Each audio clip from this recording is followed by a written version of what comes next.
Love podcast, hate nonsense. It's the PoliticsJOE podcast. Ladies and gentlemen. It's a happy St. George's Day. Do you think the new guy was clapping? I'm not sure if he was. They don't know about the new guy yet. They don't know about the new guy. We've got a new guy. Yeah. We're going to drip feed you information about him. Yeah. Guess something about him and we'll tell you next time whether you're right or not. Guess what his role is. And his name and address. And we will supply all those things. Yeah. And whether he remembers 9/11.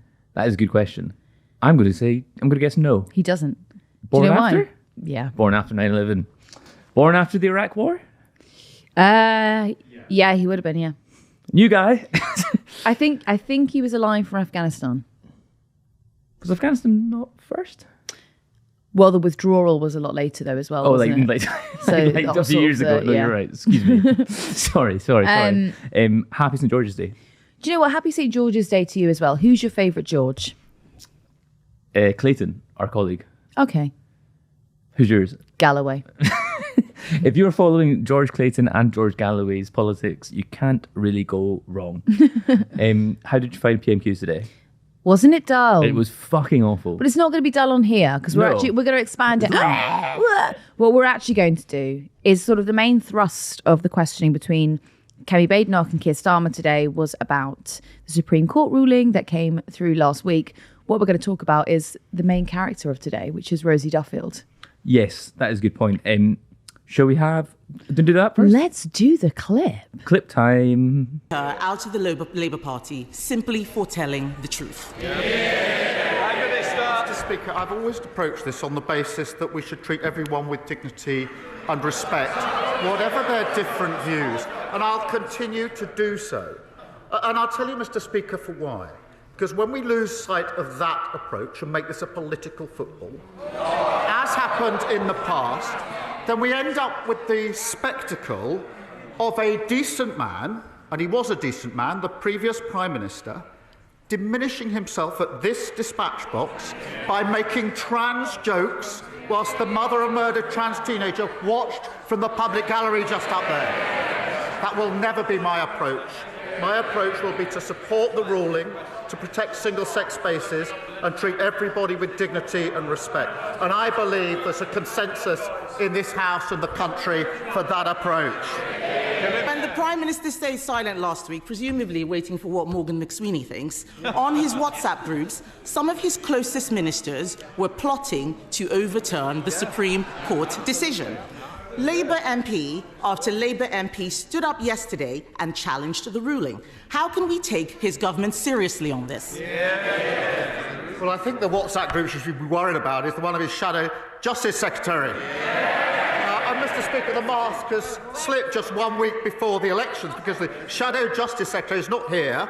A man who's doing everything he can to replace her.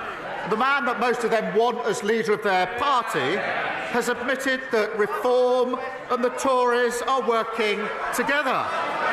He said, I want this fight to be united. He said he's determined to bring this coalition, he calls it, together one way or another. Well, I think we know what that means. Mr. Speaker, he's clearly so uncomfortable talking about this subject. Yes. This is a choice between a Conservative Party that stood up for common sense and a Labour Party that bent the knee to every passing fad. This is a question about moral courage, Mr. Speaker, about doing the right thing even when it is difficult. And the truth is, he doesn't have the balls. The Prime Minister only tells people what they want to hear. He only tells people what they want to hear. He is a weather vane who twists in the wind. He cheered an ideology that denied safe spaces to women and girls because he thought it was cool to do so. He hounded a brave female MP out of his party for telling the truth he accepts now. And now he is hiding behind the Supreme Court judgment. And isn't that because he doesn't know what he actually believes? I can only assume that sounded better when she did it in the mirror earlier on. But the truth is, it doesn't really matter what the Leader of the Opposition says because nobody believes, none of them, that she's going to lead them into the next election anyway. It's going to be the shadow Justice Secretary. He's away plotting. That's why he's not here today, Mr. Speaker. and the member for Clacton fighting over the bones of the Tory party. And they think Reform are going to give them their votes without changing their policy. Absolutely no way. The member for Clacton's going to do what he always does, eat the Tory party for breakfast. Rattled. He didn't come off well there. I don't think any of them did. I think for what Kemi Badenoch wanted to achieve, I think whether I objectively think that it was worth achieving is a whole other question. But that's what she wanted. She delivered on what she wanted. Yes. I wonder if... Right, so yeah, appeals to people who are in the culture wars on her side, whether or not that appeals to the country at large, especially in the run-up to the local elections. You're taking one of the few PMQs, local elections in 10 days or something, like really soon. Yeah. And this is one of her last opportunities to make a pitch to the country about why you should vote Conservative in your local elections, and you're just whinging on about... Well, you know what they should have gone trans women. on? What I would have gone on the locals is planning laws. That's what I would have done. Because the local elections are so hyper-focused on, people vote because they don't want a certain gate near their house, or there's a loud goat, and this. You might get a neighbour. I would have gone on planning laws. I would have gone on. Angela Rayner this morning was pushing through more deregulation of the planning structure. Go off of that. You should have ended on like a Labour will build by your house. Do you know what I mean? No, that is a good point. We're the only party who will say no to any development. New school? No. Yeah. I thought... New road? No. No. Right into the microphone then. I thought in this exchange, Starmer's sentiment about lowering the temperature on this, his sentiment was correct. The people involved in this discussion do deserve respect. He's just not doing it. He's playing by their rules. And what I found kind of unedifying was when Badenoch asked Starmer to apologise to her. Yeah. Because Labour MPs called her transphobic. Like, why are you taking time up at the dispatch box to demand a personal apology? Yeah. It's weak, isn't it? It's petty. Leaves me with a bad taste in my mouth. I think another point she could have gone on, if this wasn't just a pure political point scoring exercise, which it was, it would be really interesting to see how that legislation is actually going to be used in practice, because it has changed. The line is slightly different from minister to minister, and that's really important, right? Because there's a very serious conversation. This ruling of single-sex spaces, does that mean that a trans woman is not allowed to use a women's bathroom? And people in the comments who are reactionary will shout, yes, that's exactly what it means. Well, it doesn't quite mean that, because of the gender recognition certificates and also because of the Equality Act of 2010, that there is so much discrepancy in this legislation, and a lot of it is going to be down to people in the vicinity's judgment. When Starmer claims that there's more clarity because of the Supreme Court ruling, that is a falsehood. There isn't. It's more vague than it was before. It's also, I'm not sure people at the moment use the bathroom that they use based on law rather than like convention. Like, there's nothing in our office. We have they could ultimately just be gender neutral toilets, I think, in our office, because it's 2 single cubicles, but there's one for men, one for women. On occasion that the men's one is occupied, I have used the women's one. It drives me nuts that I do that. No, a lot of you do it. And basically, so our office, there are more men than women. Yeah. And the women's bathroom, I would say, is like a safe space because the seat is down, it's clean. We've got like a little floral decoration in there. Ed goes in there and takes all the tampons. They're a resource. I barter for them. You were stockpiling them for your flight on Blue Origin. Absolutely. But that's not, I've not committed a criminal offence there. I'm going to start yelling from the other side of the room. Illegal. Someone phone the police. Yeah. But but surely it's we don't have bathroom laws. That's not, it's convention, surely. That's what that is. Yeah. So really, even if what this law means is that, I guess in civil law, trans women aren't allowed to use women's bathrooms. Maybe, but like there isn't any clarity. What's the point? There is That's no what I'm trying. clarity. Like, It's what is the totally- point? yeah. Like, there's nothing stopping me right now. Well, there will be later when I do a citizen's arrest on you. But like, what? But what's the point? Like, these things operate on convention. Yeah.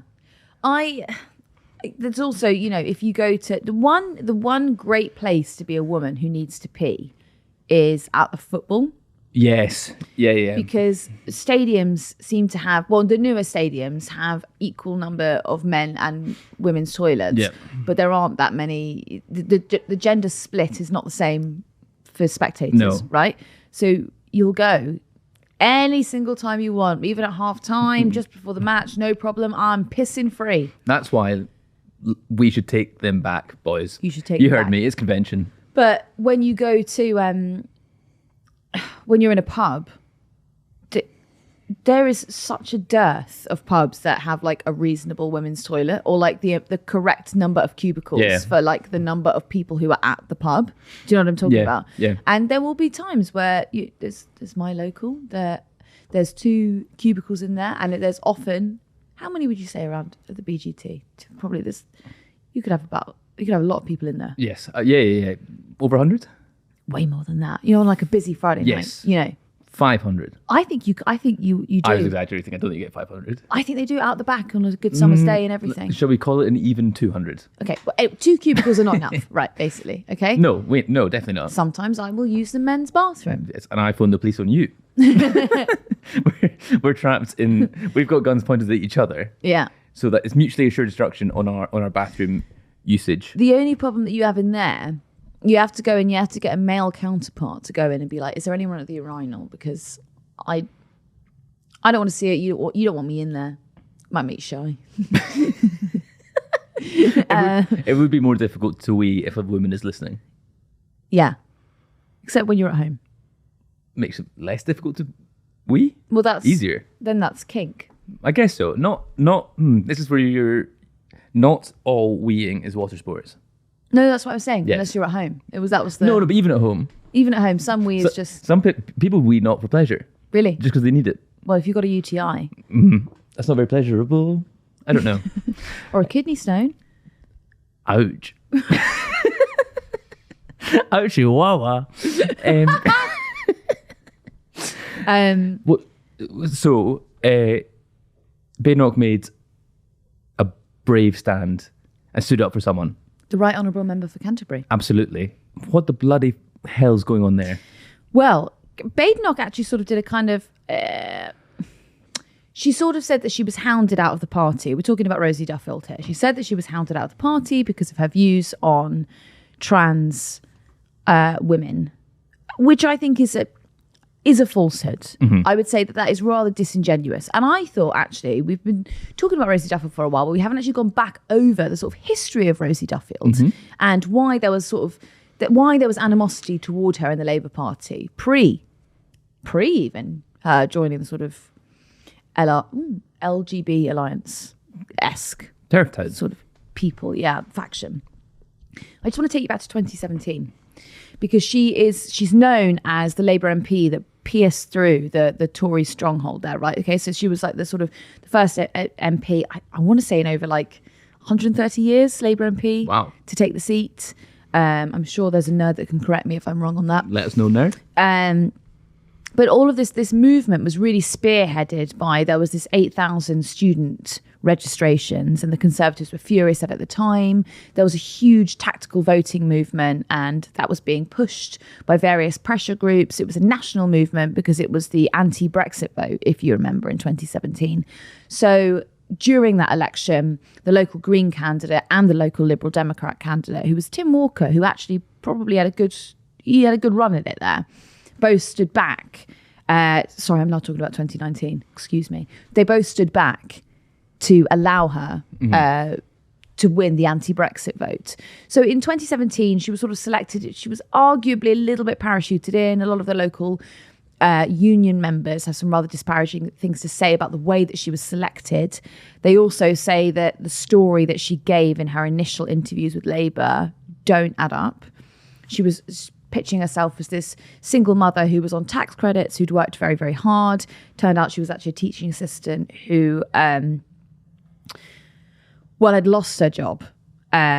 She had been pulled up in front of a disciplinary for being late so often. And she was actually late to the disciplinary meeting. Oh, that's the one thing you should be early for. And she even joked actually in an interview. I found an interview done by my friend Marie Lecomte a few years ago, where she even joked that her timekeeping was so bad that she loses jobs left, right and centre. Local union reps were sort of furious about this cabal that surrounded her. And then when it got to 2019, this cabal was still protecting her because she'd come out as very anti-Corbyn. And she was arguing that she won the election herself in her name on her own right. They do not agree with that.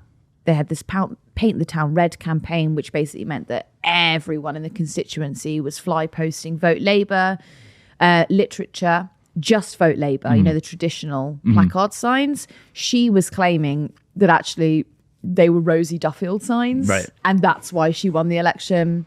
Some discrepancy there. When she gets into Parliament, she is just fiercely anti-Corbyn. She's immediately she's appearing on different right-wing outlets. She's appearing in the Telegraph. She's talking about leaning into Corbyn being very anti-Semitic. She's sort of kind of like one of the first MPs to break away from him, to sort of, to really rally against him, if that makes sense. So she upset a lot of the campaigners who argued that they actually got her into that position. Just a couple of other bits that I think are worth mentioning. Sorry, I'm giving you a bit of a lecture. Would you like to interject? No, thank you for the kind offer. Sorry. I'm just giving everyone a lecture. Thought they might find it interesting. I'm sure they will. She sort of really leaned into this anti-trans rhetoric quite early on, and she got into the scene with sort of J.K. Rowling and Graham Linehan and those sort of... You're talking about it like it's like Britpop? Am I? Got Sorry. in early on the ground floor. No. As in, like, what you're saying is absolutely correct. But it's just quite funny thinking about like being like, they pioneered like turfism, like a special school of art, right? Like the Nouveau Vague of. I mean, arguably, she just sort of she was at the forefront of this culture war movement, right? This sort of Is this the only? Let me posit this to you. Is this the only... it's not, but this is maybe a funny observation. I've immediately thought of a counter example. The only successful British cultural force of the 21st century. Turfism. Right. In terms of the cultural movements. Do you know why I'm going to say that? Okay, taking that on face value. Yeah.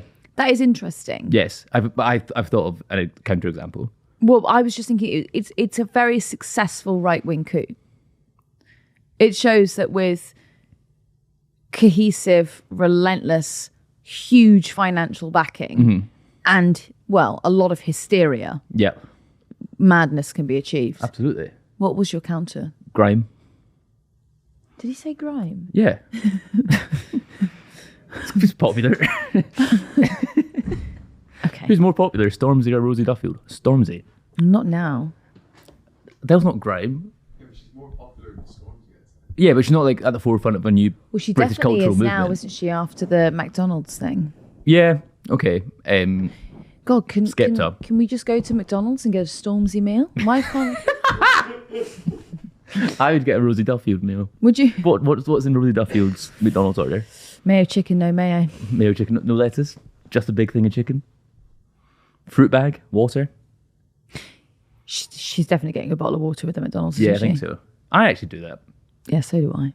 Oh, But we are TERFs, so that's how we met. right. We've done a good job of hiding it. She sort of joins the LGB Alliance, and she's speaking. Well, she doesn't join the alliance. She's speaking at their events, and she's liking tweets that say things like mostly heterosexuals cosplaying as the opposite sex of what trans women are. Like, she's just being pretty heinous.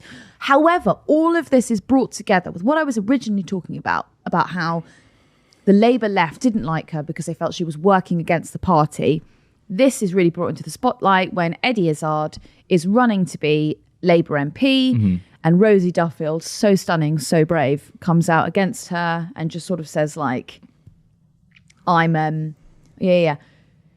she was just basically joking about like, if misgendering is going to become a hate crime, well, I'm not going to call Eddie Izzard she, and she's just being really disparaging. But the election is coming up. So if you care about a party or you care about politics, then possibly you would put these sort of fringe differences aside for a hot second. It was actually very sad as well, because Eddie Izzard was saying, you know, I prefer she, her, but I'm going to be relaxed about it. It's not the time to be fighting each other. Yeah.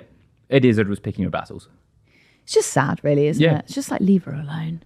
Yes, absolutely.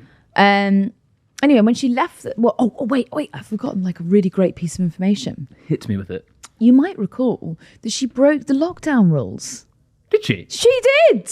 Oh my God, did I not say this in the office before? Or are you doing this for the performance of the podcast? Well, I'd already read it in the notes. Okay. But I was pretending I was learning with the listener. Damn it. Sorry, I'm being the audience substitute. Okay, so she'd gone for a 5-hour walk with her partner in Canterbury when he was still living with his wife. No. Dun, dun, dun, dun. Ugh. And this was at a time in April when you were not allowed to see anyone outside of your household. April 2020? We're not even going bubbles at this point. April 2020, She you're was just breaking like, rules. yeah, and then she was just like, it's really hard for me because we're going through a lot of personal changes. And it's like, yes. Yeah. You're having an affair. Yeah.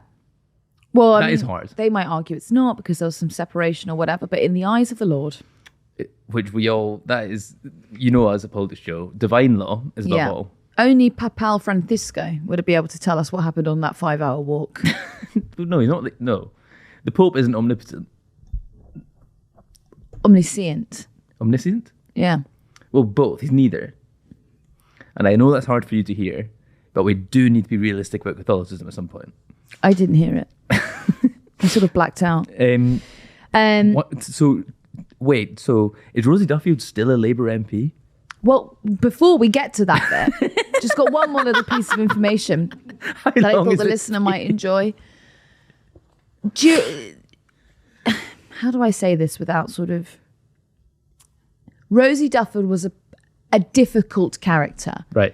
I think it's fair to say that there was a period of time when she got very wrapped up in this movement to the point where there was actually nothing else she would talk about. And this is what I have been told over the years. This is what I've heard over the years.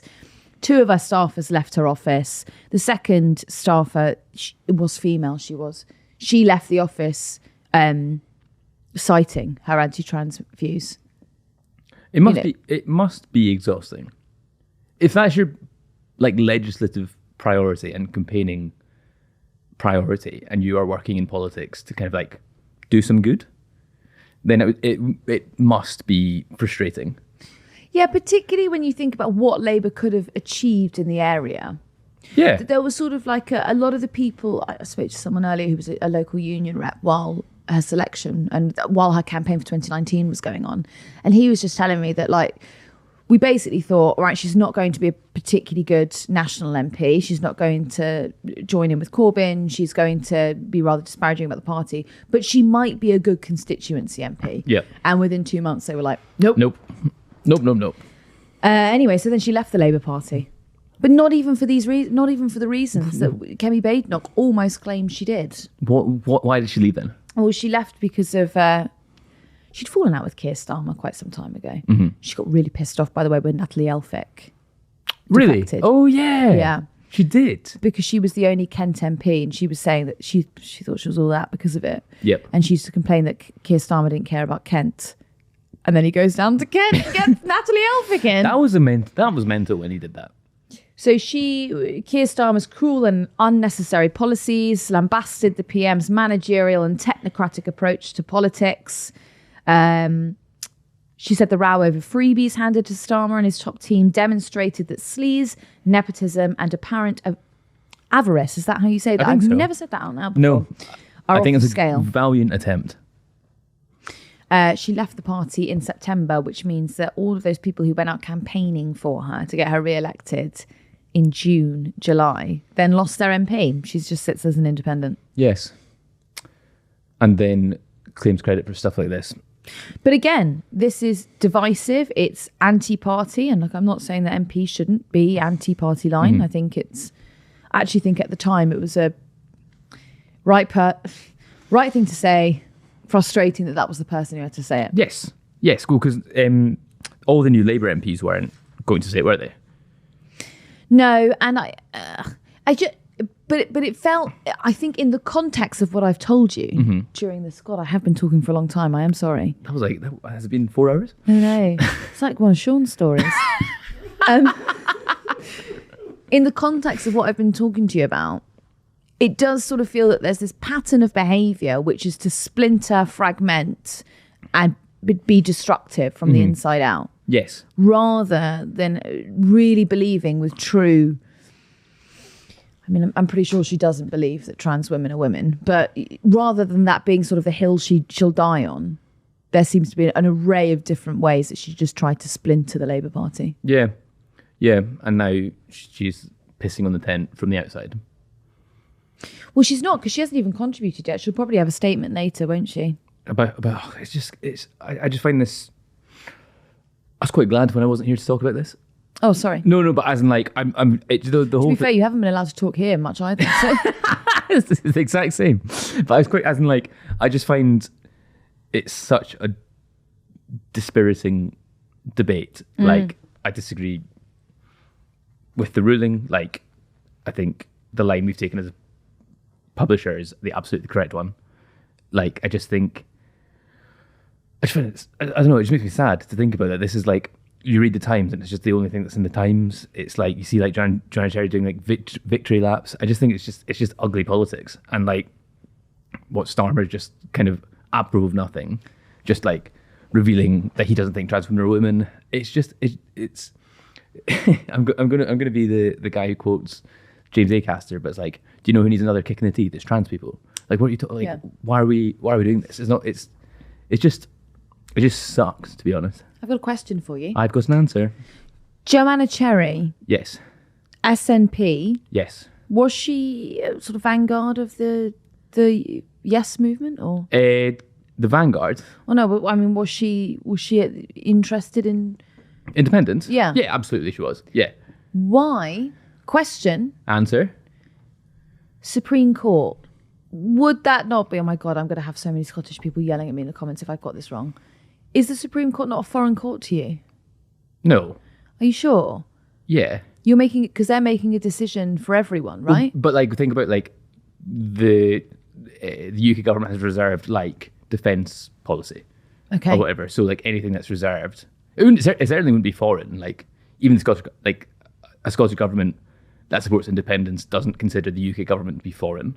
Well, they would like it to mention before, but I think like it would be incredibly it just seems interesting to me that a decision made down in London would determine what happens now in Scotland, which should fall under devolution. However, and what surprises me, in principle, I understand why that has gone ahead and why that makes sense. But it surprises me that someone who would fight for independence and put their entire career on independence would be happy to be governed essentially by Westminster. Yeah, I guess so. But then I guess you have to play the ball as it lies. Like if that's the rules, that's the rules. And if the rules come in your favour, then maybe I got you. Like if the decision hadn't gone her way, then maybe she would say something different. Right. And suggest that it should be a Scottish Supreme Court that does it. But like she's not going to maybe, like the decision has gone her way, she's not going to try and undermine it. Do you know what I mean? Yeah, that would be rogue though, wouldn't it? It would be insane. It'd be an absolutely insane thing to do. We go again. Have we talked about, do you know the people who are trying to, there's like a really, really minor fringe group who are trying to have gone to the UN to suggest that Scotland has been colonised and to like, that the UN should enact like decolonising missions to Scotland. If you guys, if you won that. We're not going to win it. If you won that. Also, what do you mean you guys? It's not like Scotland isn't doing it. It's like some Scottish people. If you won that, you would have to pay a hell of a lot of reparations. Yeah, I the sort of, one thing I do really respect about you lot, right, is how you pretend you weren't involved in like slavery. Yeah, yeah. No, it's insane. Yeah, we were just here. Oh, why is there a place in Jamaica called Glasgow?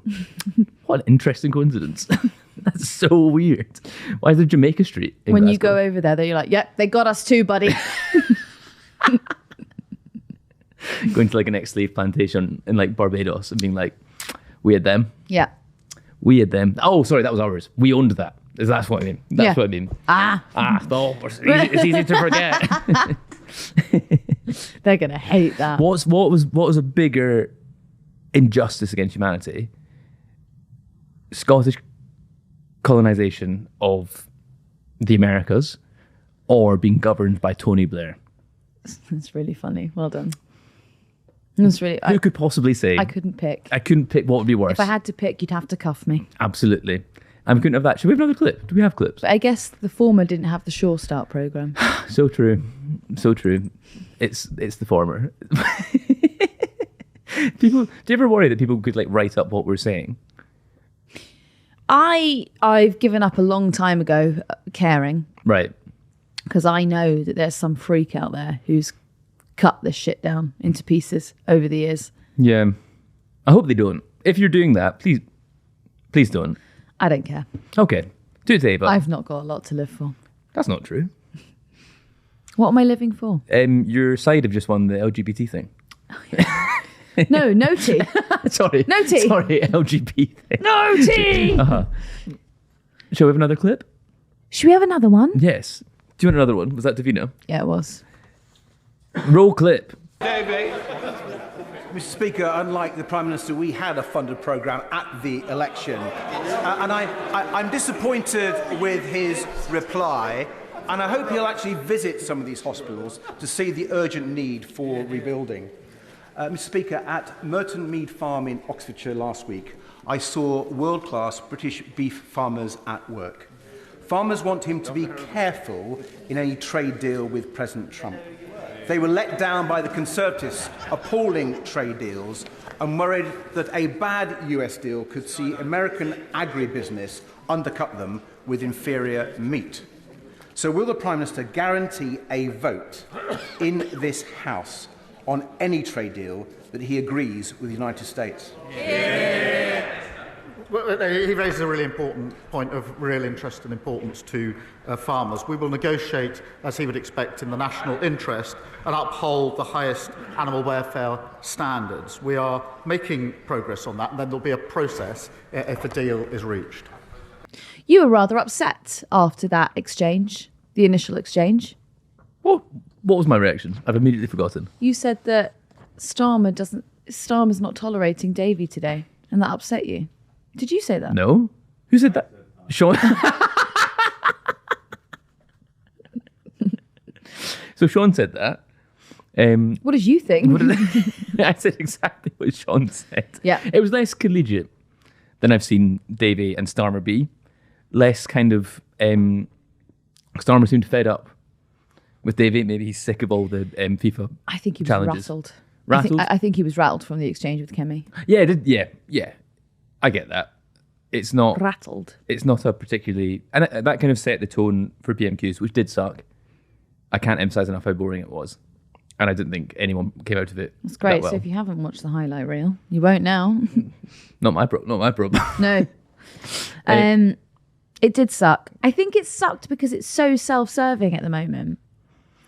Although Andy McDonald asked an interesting question that we didn't clip for this. That'll be in the highlight reel. Andy McDonald was asking about... No, actually, Liz Savile Roberts was my favourite. Oh. Andy McDonald was interesting because he was asking if there was going to be another OBR report before they have to vote on cuts. Yep. And Starmer was like, blah, blah, blah, blah, blah. If they're cold, who gives a shit? It's summer now. Direct quote. Liz Savile Roberts from Plaid was talking about Port Talbot, which is obviously the steelworks that was closed, changed in Wales. This comes off the back of the Scunthorpe news, where Labour have partially bailed out that plant, and a lot of people get to keep their jobs. She's saying that they've done an FOI and discovered that all of the retraining and re-upskilling that was promised to these men who are there's no record of it, and there's not a lot of evidence of it happening, and a lot of people just falling by the wayside. But Reform are going to win Wales. So Do we think so? Labour have probably given up. Are Reform going to win? I think it depends what happens next week with Runcorn. I think Runcorn will be a very good indicator. Interesting indicator. And also the locals that are around Scunthorpe. You see, the local mayor would be Dame Andrea Jenkins, and I don't think she's a particularly strong candidate. I have a suspicion that Reform would actually not like her to win it. Yes, she's quite symptomatic of a very unpopular, or emblematic rather, of like an unpopular Boris Johnson era Tory. Bang on. She's quite a lot of baggage. And maybe they didn't have better options. Maybe they just wanted a big name. Maybe they wanted someone to create kind of like just media attention. And I guess you get that with Andrew Jenkins. But I don't think they got enough. I think that they were hoping it would be sort of this big bombastic reveal, and people were like, "Oh, well, yeah, obviously she was unemployed. Like, what else was she going to do?" it would be quite different if it was like a. I can only think of like David Frost, but like that's not really who I mean. But like David Frost, that would be a coup. To be fair, but like to be fair, if Reform wheeled out Lord David Frost to be the mayor, we'd be like, so. That would be wow, a coup. Fair enough, fellas. No, but like Andrew Jenkins, Guy Verhofstadt. But you can only think of like Ursula von der Leyen is going to be the local mayor. Love it. Sorry, my point is, I'm not going to let you make it. Andrew Jenkins, you can only think of her doing like mental stuff. You don't think of Andrew Jenkins and think like hard-nosed, serious, sensible operator. In fairness, there are a few Reform politicians I can think of who I would describe as that. But like, if you're trying to professionalise the party, they say we're trying to professionalise and come across as like a cleaner operation. And also we've got Andrew Jenkins running for mayor. Yeah. The two things aren't... It's actually the opposite of like, you know, Thomas Kerr in Scotland, the councillor in Glasgow. He's like kind of the most, he's like the highest profile Reform figure in Scotland. Mm-hmm. He was like a no-name before, really. And he's quietly been building like quite a decent media profile. Yeah, exactly. He's building a media profile for himself with very little baggage. Yeah. So I think it was maybe an error for Reform to hitch their wagon to Andrew Jenkins. I think that was probably a decision that was made before they decided to change. Yes, I think that's probably how they were operating. Did they not have a big reveal for her as well? I just thought it's such a bizarre choice. Yeah, it's so bizarre. Andrew Jenkins. Do you know no one even wanted to interview her when we were at Scunthorpe? Really? No one. Why? I think she did an interview for like local BBC. But I think that journalist did Farage, and then she was sort of taken over maybe 10 minutes later by the press officer. And there was like a very awkward moment where everyone was lining up to do their Farage interviews and no one was lining up to interview her. And at that moment in time, but what am I going to ask her? Yeah. Why did you swear at the crowd outside Downing Street that time? Well, I was about to say she did finger me that time, didn't she? No, she didn't. I was there. She did. She fingered us. She didn't finger us. She gave us the finger. She didn't give us the finger. She gave the crowd the finger. We were just near it. Yeah. That was it. That, for context, that was when Boris Johnson was resigning and she was leaving Downing Street. And we were in kind of like the pen for the press outside the gates. But the worst picture of me ever came out of that day. It upsets me so much. Yeah, look for that. She's giving the finger and I'm like this. You look shocked. I was shocked. I was shocked as well, to be honest. You were really shocked. Yeah. It was mental. No, I know, but you're so relaxed that when you get sort of like a bit puritanical about something, it's fascinating. Yeah. Well, what do I get puritanical about? Well, like the finger. Yes. You were like, she can't do that. But whenever I see someone try to go into the men's bathroom, that's the same reaction that I have. I'm going to put a camera in the women's toilets. Don't do that. You can't do that. That's illegal. I'll only tell the girls how to turn it off. Imagine how mental. I think you'd be sacked for that. I not with our HR. Lax. I think she'd go, fair enough. Fair enough. Yeah. Yeah, that is really ruled by convention.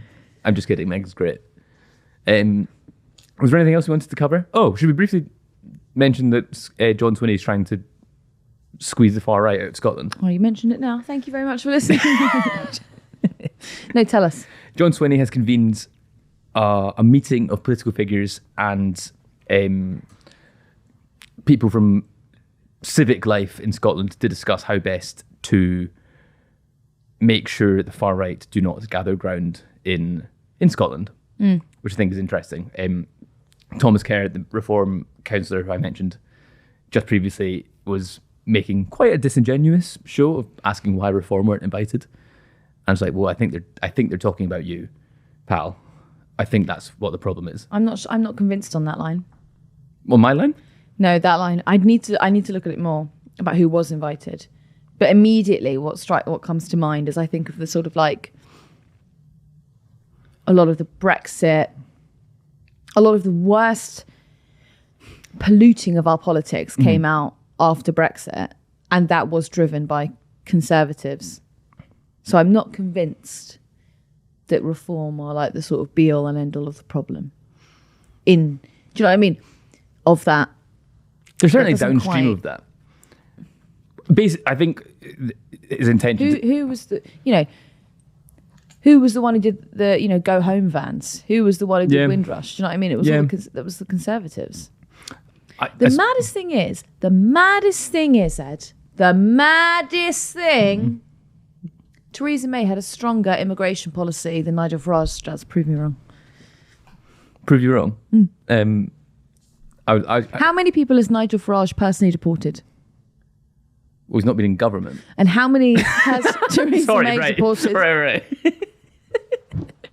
Right. I'm being facetious. I know. But just it is quite funny thinking, like, well, he's not deported anybody. Yeah. Because he hasn't been legally allowed to. Yeah, but the bit would have been really good. It would have been had good. you have gone zero and then like with yes. Sorry, my pearl clutchingness overcame my improbability. That's what there. I meant. Pearl clutching. Yes. Pearl clutched when we got fingered. Okay. So John Swinney, tell me more. It's kind of it. They're trying to set up like a German-style firewall against Reform. Well, it worked very well with the AFD. Well, they're not in government. The AFD? Yeah. Pretty fucking close. Yeah, but the point... but the point is none of the mainstream parties will allow them to be. Right. Does that make sense? So what John Swinney is doing is effectively, it's like schoolgirl bullying. No. You can't come to my party. I don't think it's bullying. I think he's worried about the tenor of public debate in Scotland, and Scottish politics is toxic enough as it is, potentially, without the Reform vector running through it as well. How's your mate getting on at the UN? I'm meeting up with him later. Yeah. We're going to... by this time next week, Scotland will be free, thanks to the UN, the famously powerful organisation. Shall we do more? Are we done? And your mates are going to meet up after the UN, and then you're going to go to that shop up the road. All time. We're going to have a rolling sausage and talk about the UN. Are we done? No, I'm done. Okay, I'm done. I'm going to wrap it up. Did you have a nice time? Kinda. Did you? My mouth feels really dry. I think I spoke for too long. Well, if you've got any more questions about Rosie Duffield, you know Ava's email. Make sure to direct them to her. ed@joe.co.uk. We will see you on the subreddit. Yes, and you'll be back tomorrow? I hope I'm not back tomorrow. I think you are. Am I really? It's not me. Yeah, but there's two others. Okay. Maybe we'll see who's free. Yeah, we'll draw straws. Oh, I don't know. If you really want to hear more about Rosie Duffield, maybe I'll come back. But that's my specialist. That's my mastermind subject. Is Rosie Duffield. What would be your mastermind subject? I have no idea. I don't know if I have. What would yours be? I don't know. Because you've got quite a wide-ranging general knowledge. It's wide but shallow. I would say you could do like Gordon Brown's Labour Party. Maybe. Yeah, that's what I'd give to you. But no, I don't know what I could do, and there must be something. You know, I was nearly on Junior Mastermind. Really? Yeah, I was through to like the second. What was your subject going to be then? You had to pick. Was it like Harry Potter or something? I think one of them was Harry Potter. You had to pick like 5 potential ones, right? Because kids couldn't do. Like, you couldn't have the same one as someone else. Yeah. And I think it was like my options were like Harry Potter, Narnia, and like another book series or something.